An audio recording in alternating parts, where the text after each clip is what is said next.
यहाँ पे कुछ लोगों में मातम छाया हुआ है, पाकिस्तान में मातम छाया हुआ है। उनके टीवी वाले रोने से को आवाज नहीं आ रही कि हम क्या करें क्या नहीं है, इसको मार दिया उसको मार दिया।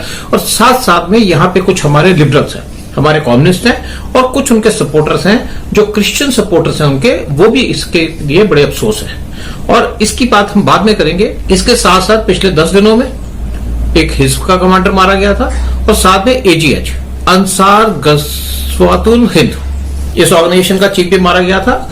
ये हमारी सिक्योरिटी फोर्सेस की बड़ी अच्छी अचीवमेंट है, बड़ी सक्सेसफुल अचीवमेंट्स हैं और ये एक इंटेलिजेंस के लिए और सिक्योरिटी फोर्सेस के लिए एक उनके लिए तगमे है।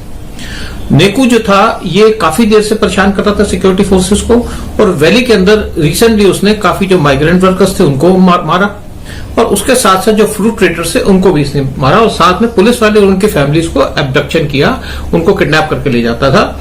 और लेकिन दूसरी तरफ एक अफसोस की बात यह है कि पिछले 1 महीने में हमारी सिक्योरिटी फोर्सेस के 18 लोग मारे गए, उनमें से एक कर्नल और एक मेजर से उनकी डेथ हुई और बड़ा अफसोस है। हम उनकी कहते हैं कि उनकी आत्मा को श्रद्धांजलि मिले और उनके परिवार को भी शांति मिले, यही दुआ कर सकते हैं। 5 मई को JNK police, army, paramilitary forces, इन्होंने बेगपुरा विलेज जो है जहां पे नेकू रहता था उसको इन्होंने कॉर्डन ऑफ किया और उनके पास स्पेसिफिक इंटेलिजेंस इनपुट था कि ये आदमी यहां पे छुपा। इसका जो ऑपरेशन था 5 मई को रात से स्टार्ट हुआ और सुबह तक हाउस हुआ, सर्च हुआ और उसके बाद जब पुलिस ने इनको ट्रैक किया तो गोलीबारी हुई।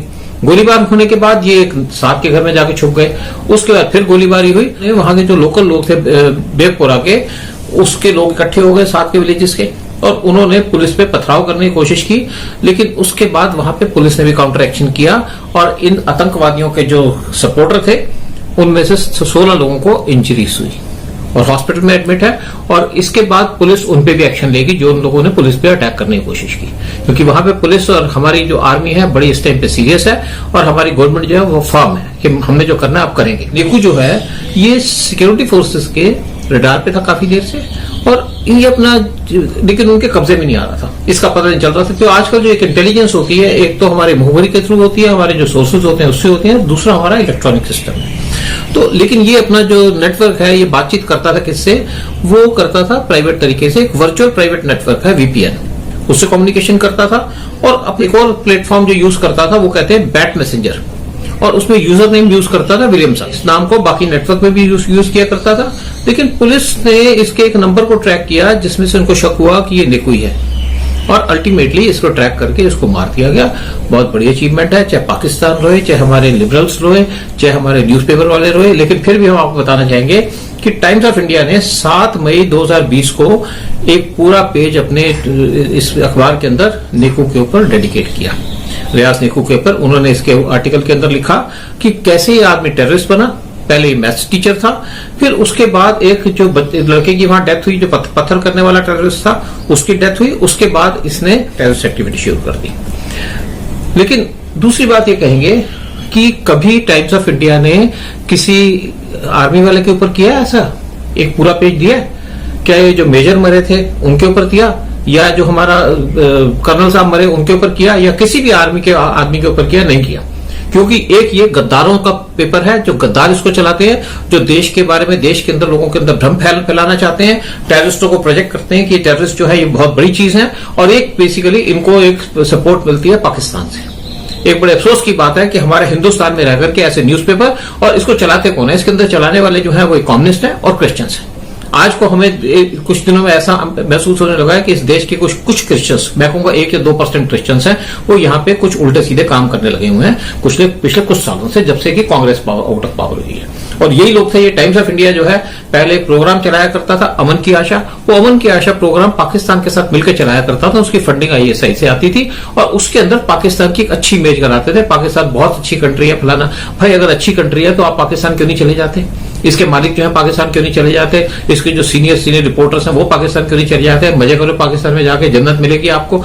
चलो कोई बात नहीं, लेकिन मैं एक बड़ा बात आप लोगों से कहना चाहूंगा कि ये जो जिस हिसाब से कैंपेन फैलाते हैं, चाहे ये हुआ चाहे NDTV, इसके खिलाफ लोगों को कैंपेन चलाना चाहिए। मैं भी कोशिश करूंगा कि हम इसके खिलाफ एक कैंपेन शुरू करें कुछ दिनों के बाद। लेकिन दूसरी तरफ बात है कि यहां तक जो लोग कुछ काम कर सकते हैं कि एक NDTV देखना बंद करें और एक इस अखबार को पढ़ना बंद करें, क्योंकि ये अखबार जो है एंटी इंडिया रिपोर्टिंग करता है, हमारे देश की गद्दारी के लिए काम करता है, गद्दारों के साथ मिलकर काम करता है, तो इसको बंद करना चाहिए। लेकिन दूसरी तरफ एक कहूंगा कि हमारे पीएम मोदी ने एक बड़ा अच्छा डिसीजन लिया। पहले हम बड़ी फिक्र किया करते थे, वो दूसरा क्या बोलेगा, तीसरा क्या बोलेगा। भाई लोगों की फिक्र करनी बंद करो, जो तुमने करना करो। पाकिस्तान किसी की फिक्र करता है टेररिज्म के ऊपर? किसी की नहीं करता, तो हमें क्या जरूरत है? तो जो भी आपने करना करो। और गवर्नमेंट ने डिसीजन लिया है कि जो भी इसके बाद जो गद्दार मारा जाएगा, टेररिस्ट मारा जाएगा, उसको उसकी फैमिली को नहीं दिया जाएगा। अब जब अमेरिका ने टेररिस्टों को मारती है तो क्या करती है? समुद्र में फेंकाती है। ओसामा बिन लादेन को समुद्र सी में फेंका है, किसने क्वेश्चन किया? आप करिए, ये शोर मचाने दीजिए, टाइम्स ऑफ इंडिया वालों को, ये कांग्रेस वालों को शोर मचाने दीजिए। लेकिन जो गवर्नमेंट ने करना करे, और गवर्नमेंट ने जो डिसीजन लिया, बड़ा अच्छा डिसीजन लिया। हम जितनी इनकी परवाह करेंगे उतना ही हमको ये परेशान करेंगे। हमारे जैसे 18 आर्मी के लोग मारे गए पिछले 1 महीने के अंदर, तो हमारे दूसरी तरफ हमारी गवर्नमेंट चुप नहीं बैठी। इन्होंने बॉर्डर पे अटैक करना शुरू किया है, बॉर्डर पे एक्शन शुरू किया हुआ है, अंदर जा करके पाकिस्तानियों को मारा जा रहा है। और अभी इन्होंने जो कहते हैं कि पिछले 2-3 दिनों के अंदर पीओके के अंदर 60 के करीब पाकिस्तान के आर्मी के लोग मार दिए, साथ में मिलिटेंट्स को मार दिया, और साथ में इन्होंने जो उनकी चौकियां हैं ध्वस्त कर दी। क्योंकि हमारी आज फायर पावर बहुत ज्यादा है। इंडिया का डिफेंस जो बजट है पाकिस्तान से 4 टाइम ज्यादा है। हमारी आर्मी जो है पाकिस्तान से करीब करीब डबल के बराबर बैठती है। तो हमारे पास पावर भी है, सिर्फ हमारे को विल चाहिए, और विल पावर हमारी गवर्नमेंट के पास आज है इनके ऊपर काम करने के लिए। नेवी ने भी एक दूसरे तो कार्रवाई शुरू कर दी है, ये सी में एक्टिव है। हमारे 60 के करीब जो शिप्स हैं वो सी में रहते हैं पाकिस्तान के आसपास। उन्होंने कराची पोर्ट के आसपास पे अपना पूरा नजर रखी हुई है, जिसकी वजह से पाकिस्तान के अंदर बड़ी घबराहट चल रही है। और पाकिस्तान का जो कराची पोर्ट है वो ब्लैक आउट है, वहां पे लाइट नहीं चल रही, क्योंकि इनको खतरा है कि हमारी इंडियन नेवी वहां पे कोई अटैक ना कर दे। और इसलिए इन्होंने सारा ब्लैकआउट किया है, और पाकिस्तान अंदर इसने मुखलाया हुआ है। वहां के प्राइम मिनिस्टर को ये नहीं समझ में आ रहा मैं क्या करूं, आर्मी तो कुछ बोल नहीं पा रही। लेकिन पाकिस्तान के प्राइम मिनिस्टर ट्वीट करते हैं और कुछ नहीं कह पाते। उन्होंने एक ट्वीट किया है, I have been warning the world about India's continuing efforts to find a pretext for a false flag operation targeting Pakistan. Latest baseless allegations by India of infiltration across LOC are a continuation of this dangerous agenda. उनका कहने का मतलब है, मैं तो कहता जा रहा हूँ वर्ल्ड के लीडर्स को कि इंडिया को ये मौका ढूंढ रहा है हमारे को कहने का कि हम LOC से इन्फिल्ट्रेशन करते हैं, फलाना करते हैं, और ये बेसलेस एलिगेशंस हैं। और इसका जो है ना इंडिया की तरफ से बड़ा खतरा है, जैसे इन्होंने कह दिया हमारी जान का खतरा, और भी बड़े ट्वीट किए हैं। लेकिन बात में मेन है कि पाकिस्तान की सुनता कौन है? कोई नहीं सुनता वर्ल्ड के अंदर।